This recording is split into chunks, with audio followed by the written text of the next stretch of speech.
you at the crossroads, you won't be lonely. See you at the crossroads, you won't be lonely. What is that? And I'm gonna miss everybody. And I'm gonna miss everybody. Can somebody anybody's version change? Is it that song? Well, you sang the Key and Peele version. I was singing the yes. Bone Thugs and Harmony version. Oh, but it is the same song. Yeah, essentially. Okay. I was singing it because, listen, by the time you're probably listening to this, we've endured just an absolute dark day in American history. And that was the day that we lost TikTok for about 12 hours. Yeah, not a day. Half a day. Yeah, a night. A night. We were sleeping through most of it. Yeah. We got some chores done in the morning, and then we came home and it was back. I will say a common thing that a lot of people have been mentioning that I have also been a victim of is just like there were times when TikTok, the app, would just like be open and I don't even remember clicking on it. That's how bad my muscle memory was, is that like I wouldn't even consciously open it. I would just find it open and be like, huh, that's weird. Every time like I would sit down to go to the bathroom, suddenly TikTok's open. Who did that? Every time I need to walk down the stairs, hang on. Okay, well, one of those places, John, TikTok makes sense. Hold on. I looked at my screen time in light of the TikTok ban, 12-hour blackout period. I made quite the chilling discovery. Within the last week, so like Saturday to Saturday, I had watched 22 hours of TikTok. By the way, hi everyone. I'm John. I'm Kendra. Welcome to Ringside. Yeah. I'm Kendra and I have a fucking problem. Because I haven't looked at my screen time in like years. Like maybe when they first introduced it, I started looking at it and be like, oh, that's cool. I love stats, Right. And then after that, it's like none of my business. Who gives a shit? And I looked at it because I was like, how disruptive to my routine is this going to be? Turns out very. What I will say, and maybe I'm being the optimist here. Mm-hmm. What I will say is that your job is one where you're good at multitasking. And you're at a desk. You're at a desk over there in your own home. So it's not like you're just aimlessly scrolling. A lot of times you're listening to it while you're working. Well, if anyone from work is watching this, I've never once watched TikTok on the I guess fly. Maybe I shouldn't talk about that. I've never once watched TikTok on the fly. This is a fictitious podcast. We're playing characters based on ourselves. Kind of like Stephen Colbert. Exactly. Played Stephen Colbert. Yeah, my name's Kendra Cartier today. And I'm John Peters. But like... I truly like people joke about not letting your brain have a second of silence because then you'll start like thinking of stuff, and we can't have that happen. Correct. And turns out like unknowingly that's what I was doing. I'm pretty sure you've given me shit before for not being able to sit in quiet. I usually we'll play music or something. To be fair, you would turn the TV on to fall asleep. Yeah. That's bad. Listen, I'm not saying I'm a saint. That's not good. And also, I don't walk down the fucking stairs watching TikTok, so you know what? Like, I'm like, oh, long commute ahead of me. Gotta walk down the fucking stairs. Better have something playing. I tried to put on a shirt once while I was going down the stairs, and I did almost fall. And I injured my foot for like a good 3 weeks. Yeah. Didn't go to the doctor. It was here. I mean, what's the doctor gonna do? Tell me my foot's hurt. Looks like you hurt your foot. Yeah, here, take some ibuprofen. Here's a $3,000 bill.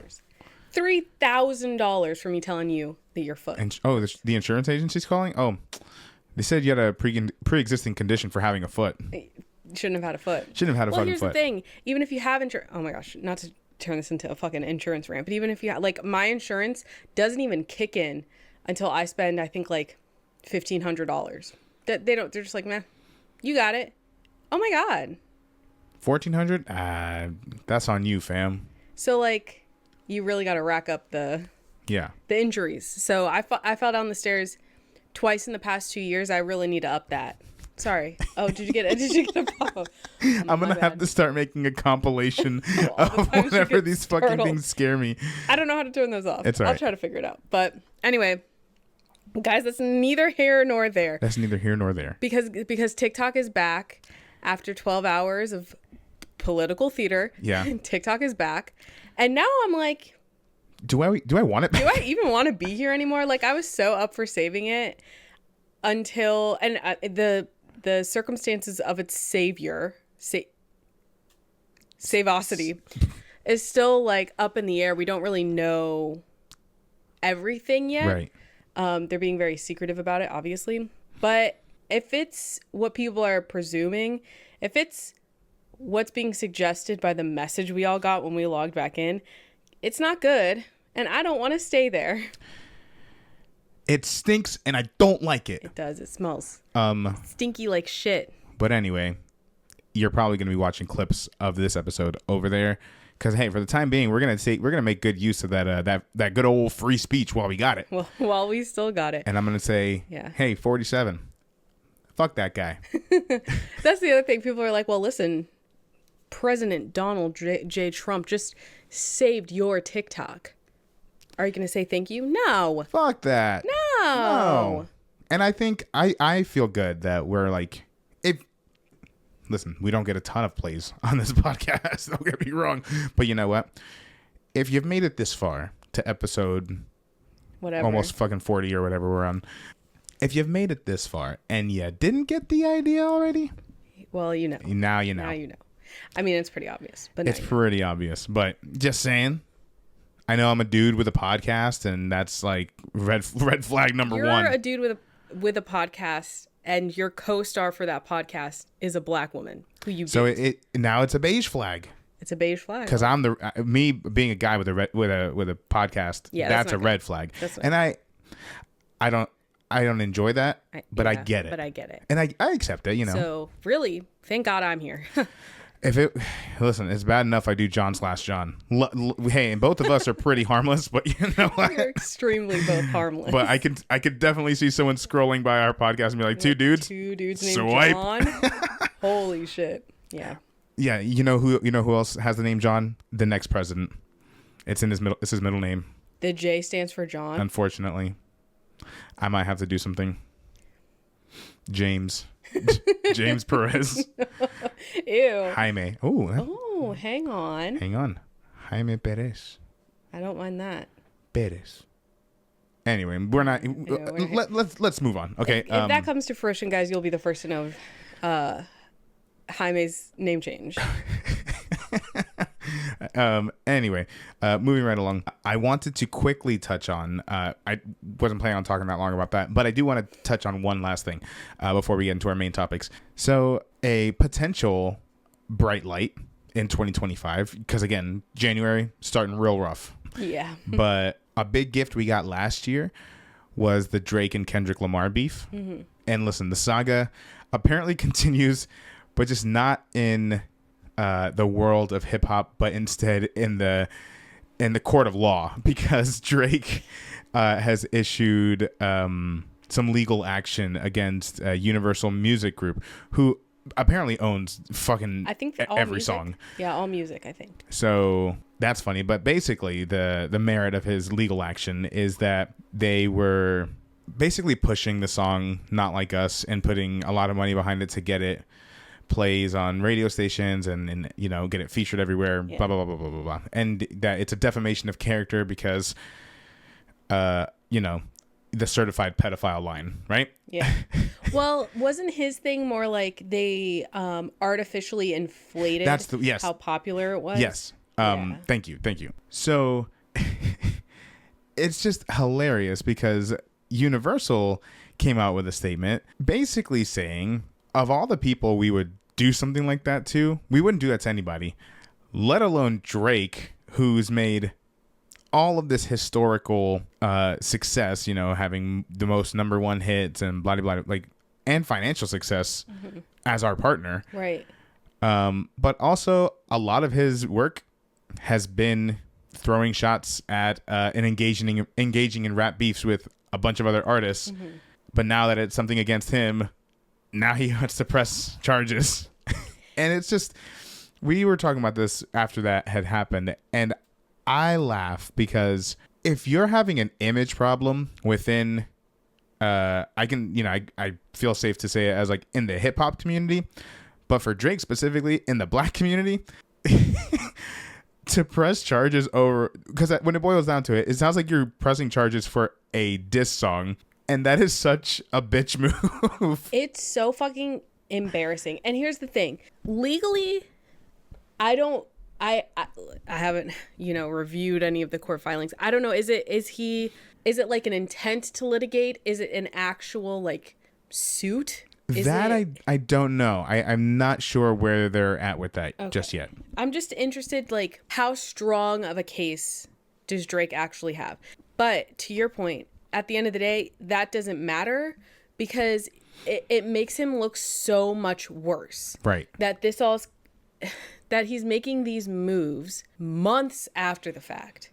Like a few weeks before Kendrick Lamar is going to perform at the Super Bowl. Superb Owl. Which is like double bad for Drake because like that's so many people are going to be hearing that song again and being like, man, remember that? Man, remember how creepy Drake was with all of these allegedly. Right. But it's just like, it's such a bad look at a bad time.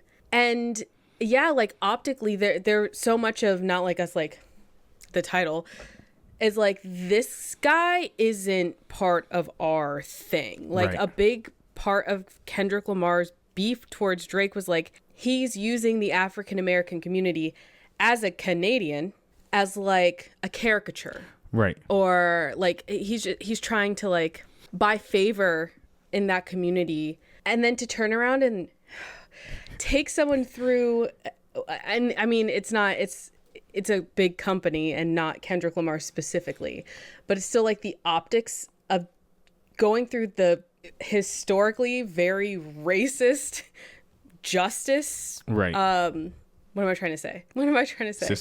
System. Yes. Thank you, King. System. Going through the historically very racist justice system for like some kind of something out of it. It's just like, again, it looks so bad. Would look worse if he was suing Kendrick Lamar directly, which I wonder why he isn't. If it's defamation. Well, here's my thing. Like, I can't help but like think and ask, like, Drake, what is it? The braids? You don't work with me no more. Okay. It probably was the braids. He lost them and was like, I think maybe the line. Yeah. If they're not the braids themselves, the line. And I think I heard that I don't know, like something about, I think part of the public statements was that like Drake had to pull his son out of school or something. I did and see I'm like, that. Well, listen, man, you shouldn't have been doing what you did. Okay. Like am I wrong in thinking that he's the one that started that whole thing from the beginning? I don't remember. I know we talked about it. You're the one who did a PowerPoint on it. I did a whole PowerPoint on it. Don't remember. Unfortunately, but I don't remember.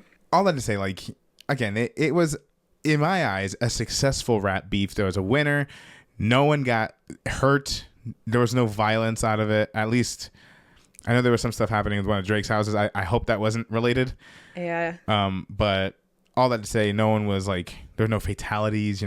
These things tend to get violent sometimes. But the fact that it's coming back up in this way, it's not even like he's rekindling it with a new song. Yeah. He's not serving up bars. He's serving up papers. He's tattling.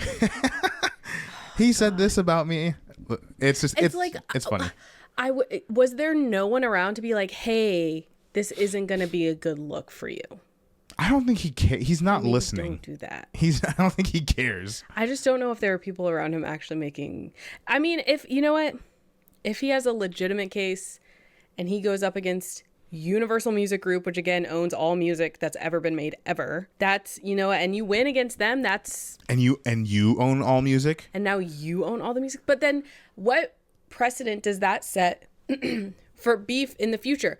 If Drake sues UMG for defamation, for basically just being the people who published this song into the world, would he be responsible for single-handedly ruining the culture of rap beefs for all time? I'm glad you brought this up. There's actually a whole docu-series on the United States. I think it's called the U.S. versus hip hop, and it's all about the justice system using rap lyrics yes.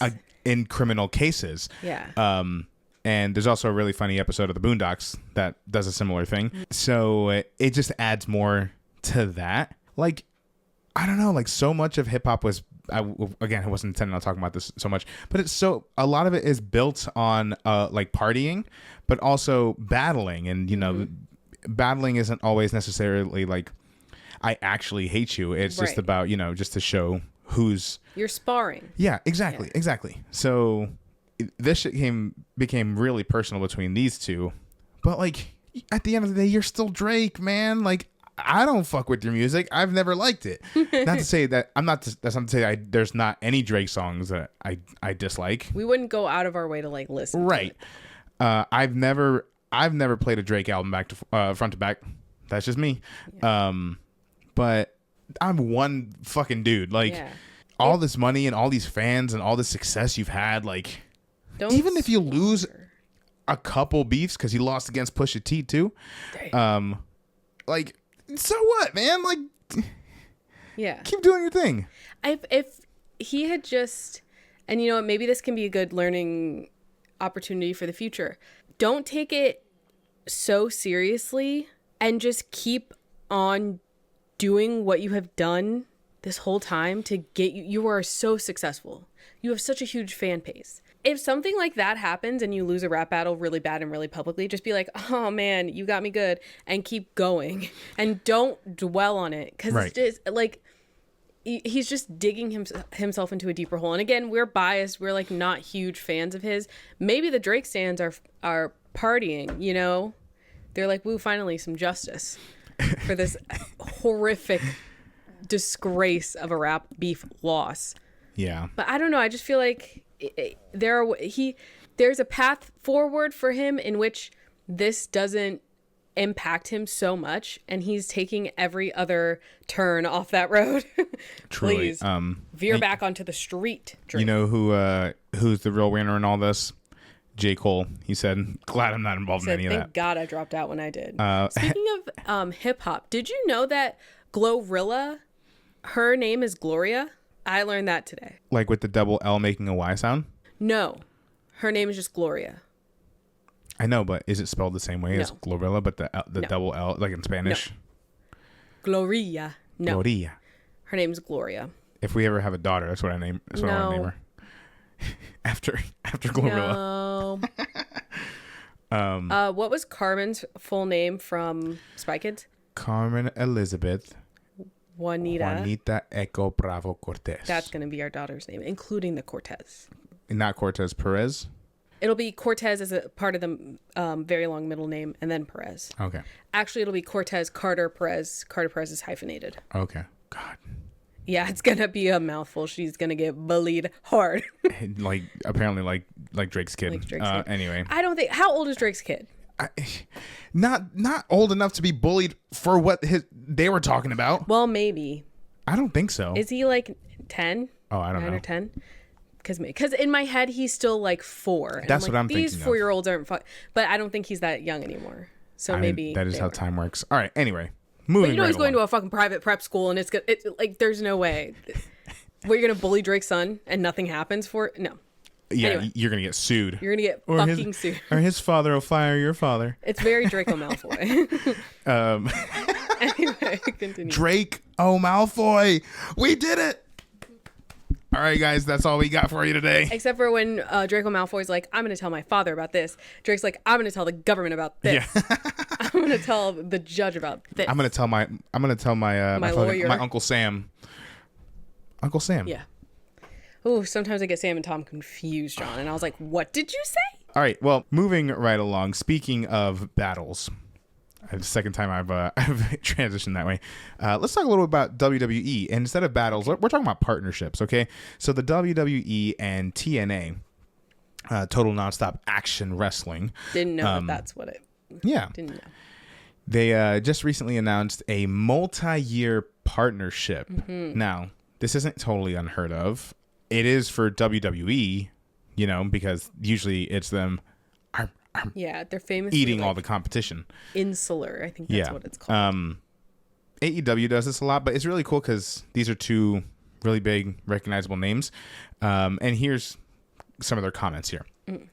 a multi-year partnership aimed at creating unprecedented crossover opportunities within WWE and TNA programming for NXT superstars and TNA wrestling stars. The agreement will enable talent to garner additional exposure across key WWE and TNA programming, including weekly flagship shows such as NXT, which airs live on the CW, and TNA Impact, select WWE premium live events and TNA pay-per-views, in turn bolstering their in-ring development with exposure to world-class talent and coaching. Okay, I didn't realize it was just NXT. Well, that's the thing. I think they leave the door open because it also says select WWE premium live events, because not every NXT event is premium live event. Are any NXT events premium live events? Yeah, there's quite a few. Oh. So they do happen. I mean, I think we've definitely seen the pilot program of this agreement in the last couple years. Yeah, definitely last year with Jordan Grace showing up at the Rumble, Joe Hendry having a whole main event run in NXT. Which I think is awesome because, I mean, all these interviews you saw Joe Hendry doing was talking about how he was able to utilize the Performance Center. Mm-hmm. And it's really cool hearing wrestlers talk about the WWE Performance Center and just like how much of like a well-oiled machine it is. It's like an academy. Yeah. And I think that's really, really cool. And so it's cool that, you know, you're opening up that resource to just more people, more talent. And we've been saying it all year. I think specifically the Rumble is where we could see them pop up with main event, like that main event, main roster people. Mm-hmm. So I think we'll see Jordan Grace. I know there was a rumor going around that Jordan Grace was going to sign with WWE. I don't know if... That was a while ago. Yeah. I don't know if that's still the case, if she's going to, you know... And it'd be cool because she could still work with TNA, but if she's going to actually sign with WWE... Probably, I would assume. Or if this is like a way for them to keep their top stars, but also feature them on WWE. I mean, it's super smart for TNA, and it's also really cool for all of these, specifically the NXT wrestlers, because, I mean, there's a lot of established talent over there at TNA, and it just gives them an opportunity to work with them and learn from them. I don't know. I think this is pretty cool, and I think the possibilities are very fun. There's some interesting names, former WWE names over at TNA. You've got Nick Nemeth, who is Dolph Ziggler, who's the champ right now over there. Oh, I didn't know that. You got the Hardy Boys, both over there right now as a tag team. So I don't know.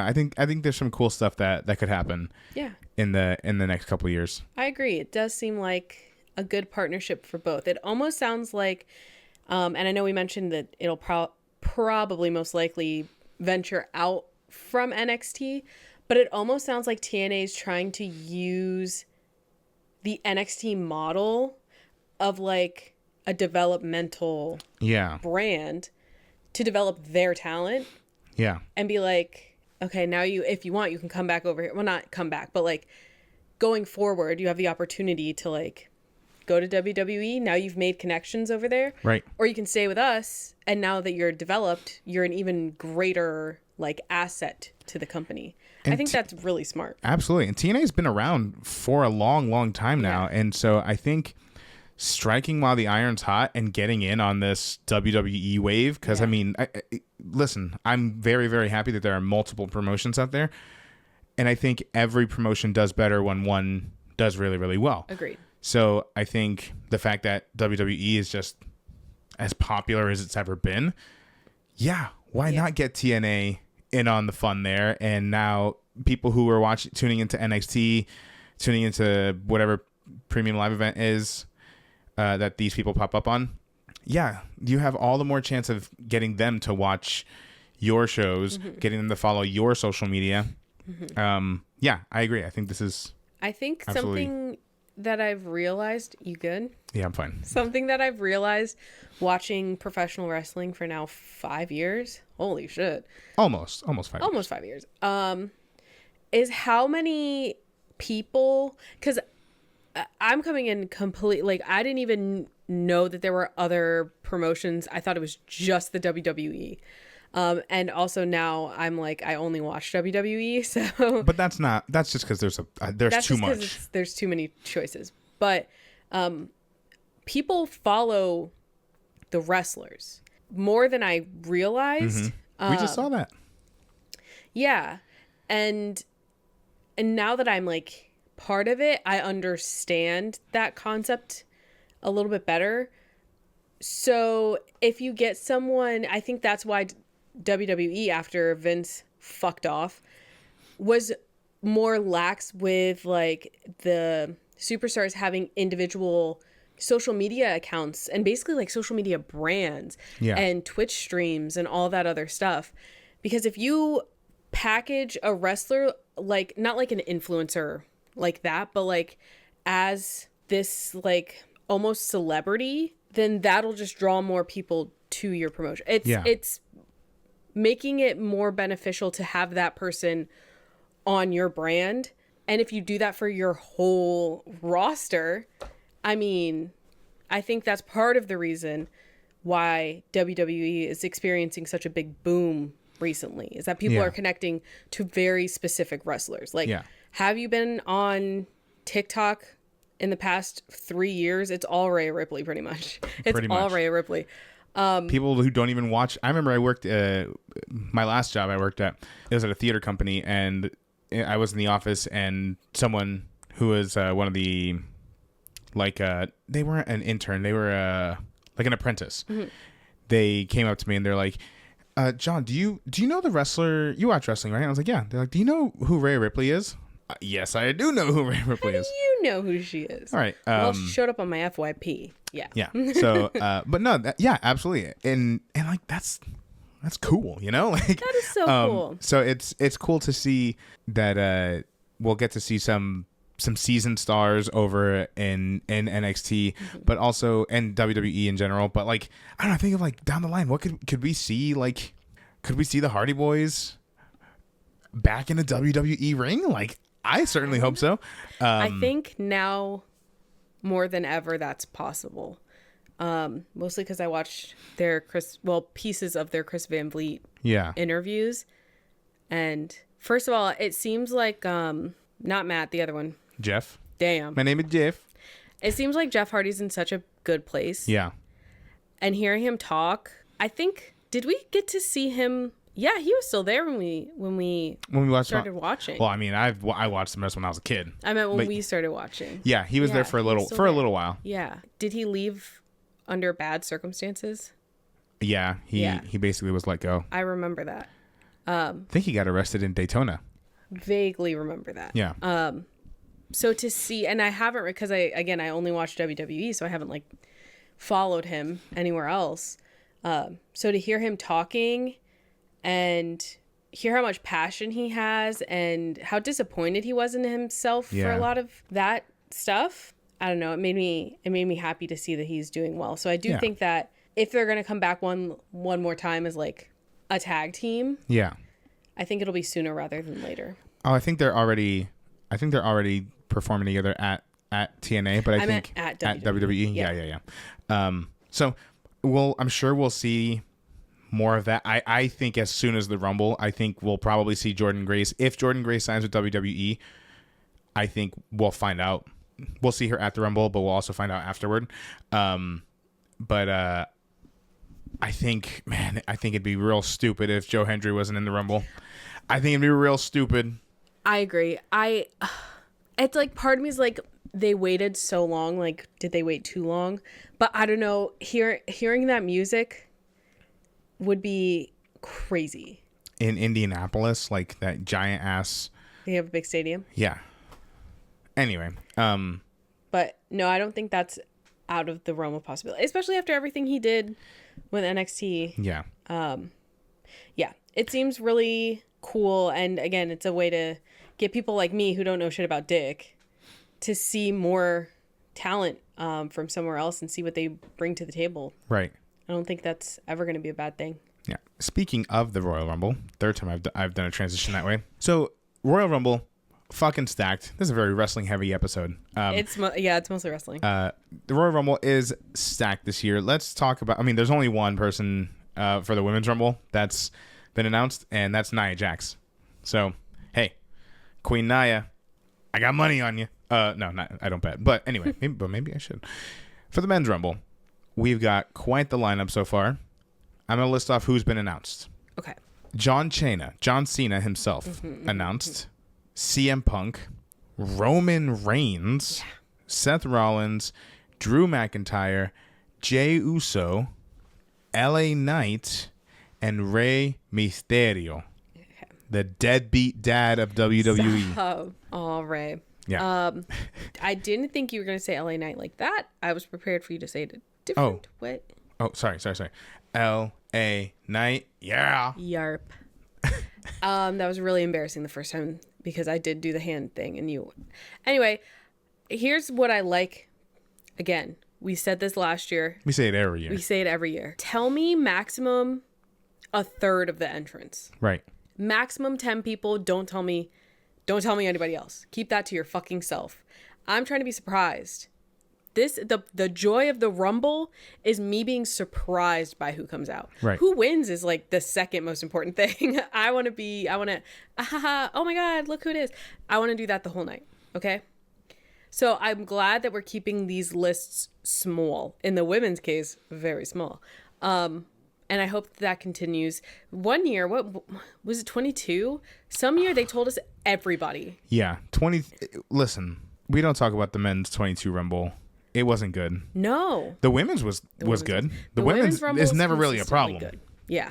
I'm never worried about the women's Rumble. Or the women's elimination chamber match. Or their Money in the Bank match. Yeah. So, like... What's that got to say? Anyway. The 22 Rumble was for the men was ass. Yeah. Brock Lesnar won. Oh my God. Yeah, it was a whole thing. I didn't realize that was all the same year. Yeah. And it really sucked because I think that was the first Rumble you watched. Maybe live, yeah. Yeah. Yeah, because when we saw it... Because we started watching 2021. Okay. Why did I think it was 2020? Because it was still pandemic Lovato. That's what the millennials say, right? They try to say something funny about the pandemic. Oh, they call it like a Pandemic Lovato. Yeah. Panini. Yeah, Panini. They say Panini a lot. Yeah. They. Anyway, yeah. So in 2022, that's when Brock won. He lost his title. Right, and then showed up. As number 30 at the Rumble. And then won. Yeah. Oh my fucking God! But you know who was there? Bad Bunny was there. That was pretty cool. Do you think Bad Bunny will come back?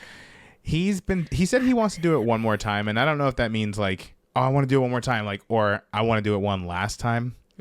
It's hard to tell.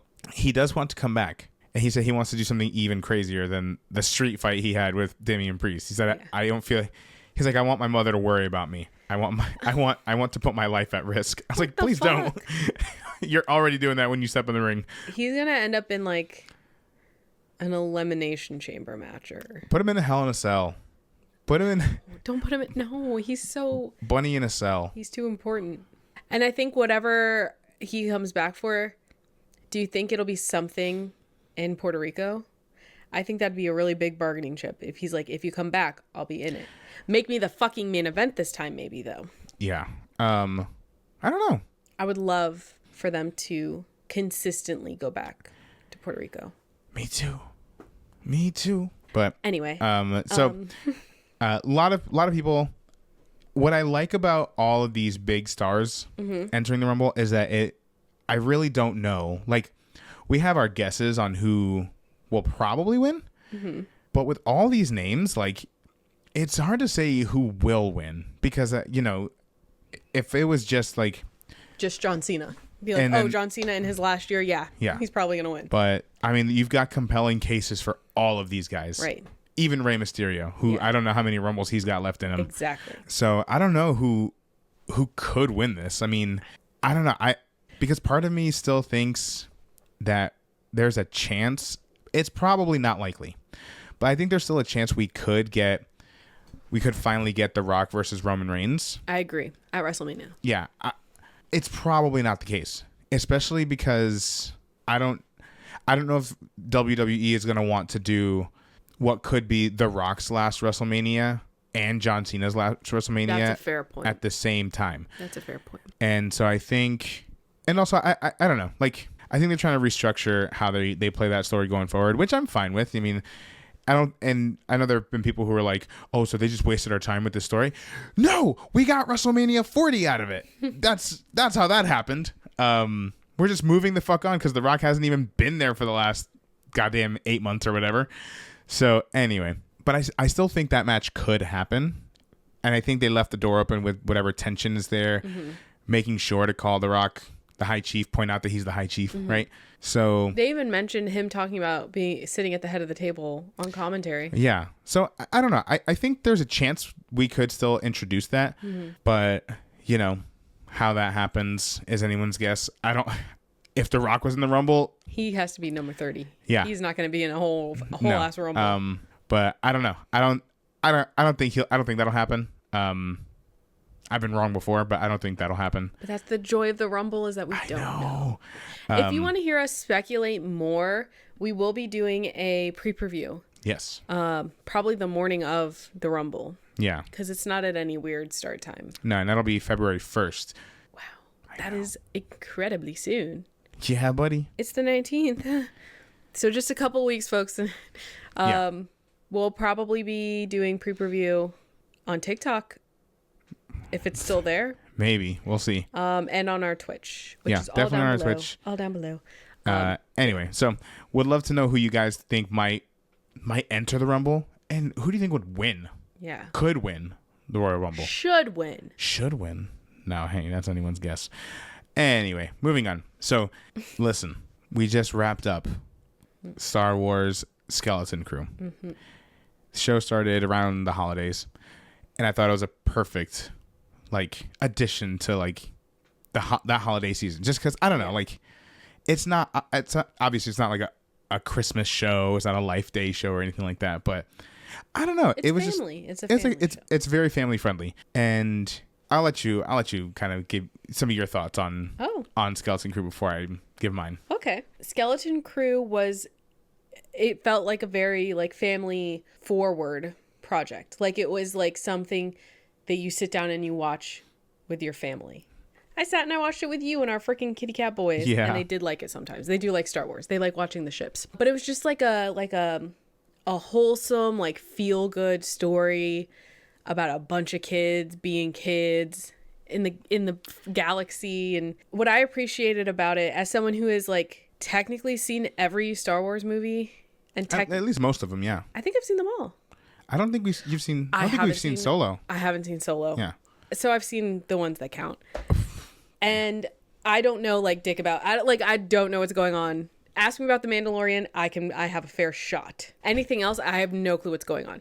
So to get a show that was so removed, I mean, there's still references, obviously. There's still stuff that if you know, the time, if you know all the timelines of the Old Republic, of whatever happened after that, the New Republic, whatever, that whole thing, it'll make maybe a bit more sense in your head about where we are in the timeline. But I don't know anything about that, and it was still incredibly enjoyable. I never felt like I was missing information because I didn't watch the POW spinoff or whatever the fuck. I didn't watch Jinky Minus or whatever.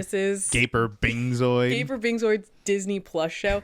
No, I never felt like I was lost. Right. And I think the story is so what am I trying to say? Yeah, it's contained. In itself. Yeah. Yeah. Which again, for being part of such a big cinematic universe, it was really nice to watch something that's I don't have to think about all of that other shit that happened. I just need to know about what's happening here and now. I think Jude Law was really good in it. Mm-hmm. When he put that little helmet on. I Captain. And yeah, it was just a really cool pirate, wholesome Star Wars contained story. I don't know if is this a mini series or is it? I don't think so. I think it's intended to get a season 2. I don't think they've announced a season 2 yet, but it felt very contained. Ooh, I spit a little bit. It seems like something that could easily have second, third season. Yeah. But this did feel very contained as one story. And it also, I appreciate this. Again, I will never stop saying, big fan of The Acolyte. That show took a lot of swings that I personally enjoyed. Yeah. I did enjoy what they did with that show. And that one very much seemed like they had more story to tell. We probably won't get that. I hope we do, but we probably won't. At least not for quite some time. This show, which I appreciate that you just said, it is contained to the point where if they wrapped it up here, I could see that. And I think I'd be satisfied. I think I'd be okay with that. But I definitely, these characters are so fun to just be around and cheer for. And these kids all do such a great job in the show. Yeah, I really enjoyed the show because it's like as big of a swing that the Acolyte took. I like that Skeleton Crew took not a safe approach. Familiar. Just simple. Yeah. Like, just like we don't, with this one, we're trying to have some fun. We're trying to bring people in, especially the young ones, into Star Wars in a way that you're not bombarded with the histories of it all. Yeah. You can just come in and have a fun time with it. And having the backdrop of like a Star Wars pirate story, that's fucking cool. And it's so fun. Like, you don't think about like how much, like, we grew up watching the Pirates of the Caribbean movies, right? Yes. Especially the first two. Like, my dad loves Pirates of the Caribbean. So like, yeah, that sense of adventure and wonder, I think that had been kind of really missing from Star Wars again, I'm speaking as someone who generally likes most things. Yeah. And tries to find the stuff that I like, even in projects I don't fully enjoy. I do think that's something that has been missing, like just the grand scope of it all. So putting it in the perspective of kids who have literally known nothing else. Yeah. Putting them in the pilot seat, getting to see the galaxy was super fun. Yeah. And yeah, I really, really liked it. He really, really liked it, folks. And you know, that is so rare for him. He never says that. I think, yeah, if I were to sum it up in like one word, I would pick fun. Yeah. It was really fun. And we've heard, again, this means nothing to me because I've never seen these movies, but it was compared to The Goonies. Like Stranger Things. I have seen Stranger Things. But like, yeah, it does give younger Stranger Things vibes. Not scary at all, unlike Stranger Things, which is fucking terrifying. Right. And E.T. A little E.T. vibes. Yeah, again, finding the wonder of it all.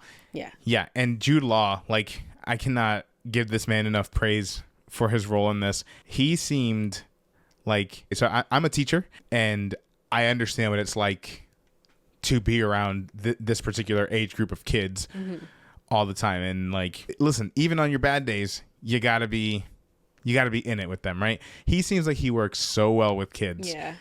And I don't know, like, I feel like in some movies you can tell when an actor is like, or some shows, you can tell when an actor is sort of like dialing back to like or like really going over the top animated to match the kids' energy, right? I don't know. Especially the scenes with him and Fern, like, I feel like he was like approaching it like he would with any other actor, and I don't know, I really appreciated that. And I think that's also a credit to the children that they cast, because they were all phenomenal. Yes. All of them. I want to shout out Neil. My son Neil, who was the best, like, everyone's favorite character from the show. From the jump, too. But I'm pretty sure, like, the child actor was portraying Neil. Yeah. There was, like, CGI and obviously makeup. So, I don't know if you knew this. The way they filmed for Neil was they used a combination of, like, motion capture, prosthetics, and physical. So they had the kid who played Neil in full mocap, doing the scene. Then they had an actor, a physical double in like the Neil whatever, and he would watch and listen to how the kid portrayed it. Because he's recording the lines. Yes. And would like react and do the things that way. Oh my God. And then they would go back in and touch it up with CGI. That is crazy. Isn't that fucking cool? It's so cool. And it's something that, like, there is so many other ways for them to do that would probably be easier and cheaper and shittier. Right. And for them to do it that way is just like, Yeah, but Neil and KB, because KB had to act behind a fucking A visor. A Cyclops visor the whole, well, not the whole time, but pretty much the whole time, and had to balance being like reserved but not robotic. Yeah. In a way that I think is trickier than we think. Yeah. Seeing it from the outside, and they were just, and then Wim and Fern had to be on the like dramatic. Yeah. Like those types of scenes, like that was mostly them two doing that kind of work. So yeah, and these kids are like what, between 11 and 15? Yeah. Like they're kids. Very impressive. Yeah. Yeah. Sorry, I gotta reposition. The moment we got introduced to Neil, I fell in love with this kid. Neil is such a fun character. He reminds me a lot of myself as a kid. But what I really love, one of my favorite episodes was it was the episode where they were trying to escape that spa planet or whatever they were on. Yeah. And there was just such a unique way. And again, this is the teacher in me coming out. A unique way that they explored and explained, kids or just people with disabilities or limitations that might not seem normal to other people. And I got a little choked up watching that episode because it was like, again, I think of my students and all the students I've ever taught. It was such a way to bring up this conversation that could be viewed by millions of people and seen by millions of kids. And I love, again, Star Wars is famous for comparing things to real life and like using real life inspiration, making commentaries. And that's a very real thing kids deal with that not a lot of people like focus on, whether it's something a little more simple of like Neil saying like, I don't have long legs like you. I can't, or long arms. I can't climb up the same way you do. Yeah. Or KB literally needing a life supporting device and not being able to do a lot without it. Anyway, so like it's stuff like that. It's a testament to the writing, to John Watts, who did the Spider-Man Homecoming movies. He was the head of this show. So I would love for them to make a season 2. But based on the story we got, I'd be okay. But I definitely think there's a lot more space swashbuckling we could have. Yeah. Like that's so much fun. Yeah. So I really, really loved it. I need a shirt. I know you do. But yeah, Skeleton Crew is great. If you haven't watched it yet, go watch it. What is it? 8 episodes? 8 episodes. Half Disney an hour Plus. each-ish. Yeah. It's an easy watch. It's a fun watch. Yeah. Would totally recommend it. Agreed. Last thing to touch on, coming from the world of Marvel. So as we all know, we're diving back. We're going back full speed, dive back into the deep end of the pool with the MCU this year. So this last week we got a trailer for the upcoming Daredevil Born Again series, which is a semi-sequel. I guess it's sort of a sequel series. I think they've mentioned that it's going to continue the stories being told. So I would say. So this show was announced years ago at this point. Underwent a lot of change. Apparently, sometime last year and a half ago, they announced that they were basically scrapping most of it. They got a whole new creative team from what I had heard, just reading in articles and whatnot. Daredevil, Matt Murdock was in the series from the jump, but Daredevil hadn't shown up until about 4 episodes in. Yeah. And it's like, damn, we're really taking our time with this. And it was so much of like a courtroom drama as opposed to it being a Daredevil series. Yeah. Which like that part of, if you do that part right, we saw in Daredevil season 2, it can be riveting. But like when you're trying to do something new, if it's not connected, and you're trying to bring people back from like this 10-year hiatus or whatever the fuck. Yeah. 5 years? How long was it in between? It was, I don't multi-year. Multi-year. But so anyway, it took a long time. Yeah. But we're finally getting it this year. We got the first trailer for it. And guys, it looks fucking good. It does look good. Here's the thing. You know I don't trust a trailer. I yeah, don't trust a trailer. But I agree it does look good. The thing with Daredevil, the Netflix Daredevil show, is that it was so clever. The writing was so well done, and it felt like smart people wrote it. I don't know. What a dumb person thing to say. But like I can't put it any other way. It felt like an intelligently written show. Yeah. And it kind of has to be because he's a lawyer. That's the one thing that I fear would be missing, is like that same level of writing and how clever everything is. But yeah, the trailer did look really good. I'm optimistic. Again, I've been burned too many times. Sure. But I am optimistic in what we've received and the path forward, and it seemed like them scrapping and redoing and reshooting everything was the right choice to make. Because if I remember correctly, Karen and Foggy weren't even in the show. That's dumb. That's dumb. And they've all, I don't know if you knew this already. They've already announced season 2.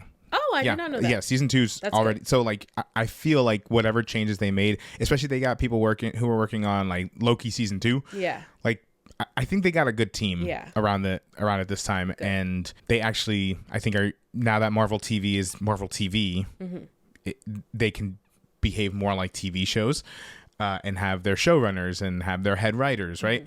So I'm also, I don't know. I have high hopes for the show. And the trailer, again, I think Echo being our first real TVMA series through Disney Plus allows them to like... We saw in the trailer didn't pull any punches either. No, the trailer was borderline gory. Yeah, so I don't know. I feel like we're in for a real treat, and it'll be cool to see how the show operates all these years later. Yeah. The show doesn't seem to be shying away from the fact that the show's been off the air for a long time. Yeah, it's like everyone looks slightly different now, and Wilson Fisk is in a whole other profession. Yeah, but like... As a character, Daredevil is just so fascinating. Yeah. Maybe it's the Catholic in me. I was going to say that, Catholicism. But there's a lot of stories to be told there, so I'm really, really glad. And I think that the trailer, it got me hyped. So I think it was a good trailer. I'm hyped too. And we saw a lot of familiar faces. Yes.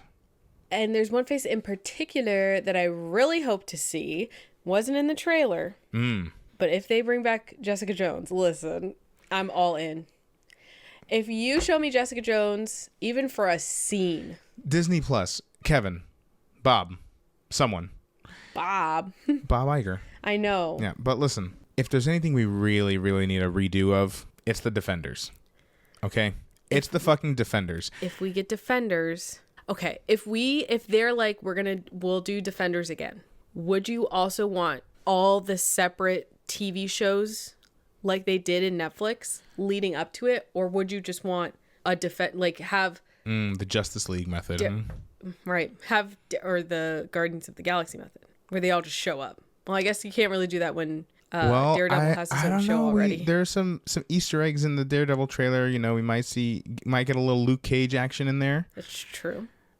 Danny Rand died somehow. Danny Rand's dead, and if we get Colleen Wing as our new Iron Fist, that would be fantastic. How long we've been saying it since that fucking show was a thing. The first episode of like that girl Iron should Fist. Be the Iron Fist. Who the fuck is this guy? Who the fuck is this fucking? And guy? It's not what's that guy Finn Jones. It's not his fault. No, he's fine. He's a good actor. He's fine. It's not his fault. No, it wasn't his fault. That character just fucking sucks. At least so in the show, I heard someone do a breakdown, and they're like, Danny Rand as a character, like as a person, isn't the problem. The fact that Danny Rand was ever a character, that was the issue. Like, and he was written by just like white people. Right. Like that's the problem. Yeah. So. But in Marvel Rivals, it's not Danny Rand as Iron Fist. Yeah. It's some other person whose name I don't know. That's fine. And he's fucking annoying. He's a fucking tyrant. Iron Fist, Wolverine, and Spider-Man. If those are your mains on Marvel Rivals, oh my God. You must be so unsatisfied in your life. They're so fucking annoying. Yes, I'm a support. Yes, I main Cloak and Dagger. Yes, I'm in the back line and I'm an easy target because I only have 250 health. Fuck you. If you listen, I know it's a good strategy if you, as I got solo ulted by a Spider-Man in the back line, but it was just me. He only killed me. That is so fucking embarrassing for you. I have 250 health and you needed to blow your ult on that? Guys, I've been playing a lot of Marvel Rivals lately. Almost too much. I fear like my screen time on Marvel Rivals. It's going to help your TikTok screen time go down. Between my TikTok screen time, my Marvel Rivals screen time, and my Kindle screen time, it's a miracle I'm able to do anything else. I'm surprised you have your vision. You need to get some blue light blockers. Actually, you know what? Maybe my vision is more powerful because of it. Think of who in my family has to wear glasses. My mom, my sister, my dad technically has to wear glasses. He just doesn't. And are any of them also spending as much time on TikTok, Marvel Rivals, and Kindle? I think not. Your dad watches a lot of YouTube shorts. My dad does watch a lot of YouTube shorts. Anyway, all right. Well, it's still in the Marvel theme, so there's that. That. Our last thing I want to talk about, Captain America: Brave New World. It's rapidly approaching. Okay, yes. February. And you know what? It is one of the shortest MCU films. Interesting. And also, it's pretty pathetic that almost 2 hours is one of the shortest. Yeah, well, I mean, I think 2 hours is kind of the standard. For a while, though, they were like pushing every movie's got to be 2.5 hours. I'm like, no, the fuck it doesn't. Yeah. So, but you know what? We've been saying since we saw the first teaser that this movie really looks like it's going back to formula, back to a time where we could have just like an action thriller adventure movie. Yeah. A Captain America movie. Yeah. And every single trailer and every single piece of anything I've seen has kind of hinted at that. Yeah. So the runtime actually doesn't bother me. It doesn't, because I don't think it needs to dedicate all this screen time to setting up, Secret Wars, Doomsday, whatever. I think the fact that it's this long tells me that it's gonna focus on the story we're getting here. Yeah. And I am perfectly okay with that. It means everything's got to be go, go, go. We'll get some cool action. Yeah. Yeah, I'm not mad at it. I'm not mad at that either. I think if the thing is that you have to be so efficient with your time, which I think a lot of MCU directors, I don't know who's in charge of that, but it's something that for a long time they did not have to think about. Like, you could have a 3 hour and 5 minute goddamn endgame and take your fucking time. Well, they had 10 years of build up for that, but yeah. I mean, yeah, I get it. But like, I feel like they got used to just like being able to take their time with stuff like that. But we saw with like the Marvels, you could be efficient with your time and still have a good movie. Granted, there are some parts where I'm like, I wish we spent a little more time here and a little less time there. That's just going to be kind of like subjective. Right. So yeah, the hour 52 minute runtime, I think that's fine. The only thing that I'm nervous about, not necessarily with the time, but just the whole project in general, is bridging the gap from people who just plain didn't watch Falcon and Winter Soldier, Captain America, what is it called? The Falcon and the Winter Soldier. And then people who did watch it and were like, what the fuck? And like never rewatched. Like I barely remember a lot, such as the title. I barely remember what happened there. Maybe that's a good thing. Maybe that's a good thing. But I also know, like, we saw that they're bringing back that one guy that was introduced in Falcon and Winter Soldier. Yeah, I think they'll do a little. Think they'll be okay? I think they'll be fine. That's the only thing that I'm worried about is like they don't necessarily have to like fix all the problems that happen there, but just like we have to efficiently get people to a place where they understood what happened in that TV show, because that was Sam Wilson became Captain America in that show. Yeah, I'm gonna use your example. The Marvels did it. They had to introduce. That's true. They had to introduce Miss Marvel to anyone and everyone who didn't watch Miss Marvel. That's true. So, and same thing with Photon. Yeah. Right. So. Photon. I was like Tiana Perez. What's her name? Rambo. Yeah, Monica. Yeah. Because Maria's the older one. Because Maria is an older sounding name. Yeah, they had to. I'm not worried about it. Okay. Well, if you're not worried about it, I'm still going to be worried about it. But it'll be like, I'm not going in there being like, they better do this correctly or else I'm not going to like it. Like, benefit from being able to say that I did watch Falcon and Winter Soldier. So I have a little bit of a better understanding than most people. So we'll see when we get to it. I mean, it's easy to do all this yapping when we haven't even seen it yet. But I'm hoping for good things. I think Marvel really needs this to do well. I think the trailers have set a good precedent for what to expect. Like you said, it's like they feel like very much political leaning, like action movies. Yeah. Which I think is exactly what they're trying to do. They're trying to return to that brand of... And putting the first Black Captain America movie in Black History Month and a lot of... Sneaky. I didn't even think about that. Yeah, a lot of... Yeah. You know, layers.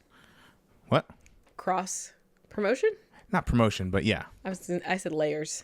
Oh, yeah. I like that. Sure. Anyway. Yeah. Well, that's all we got for you, folks. So thank y'all for tuning in. If you haven't already, please follow us on all the various social medias. You never know when they're going to get shut down. Hey, so follow us on all of them because, yeah.